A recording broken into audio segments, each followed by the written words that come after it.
Ini bukan sihir, tapi teknik melukis kayu paling berbahaya di dunia, bernama fractal wood burning. Lu ngomong apaan sih, John? Cara bacanya tuh gini, fractal wood burning. Nah, itu maksud gue. Pokoknya gini guys, seni ini tuh pakai tegangan listrik ribuan volt buat membakar jalur permanen di atas kayu. Dan saking seremnya, teknik ini tuh disebut the art that kills. Salah dikit, duar!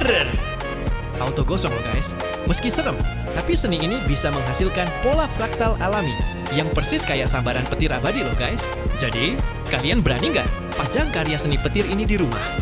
Tulis pendapatmu di kolom komentar.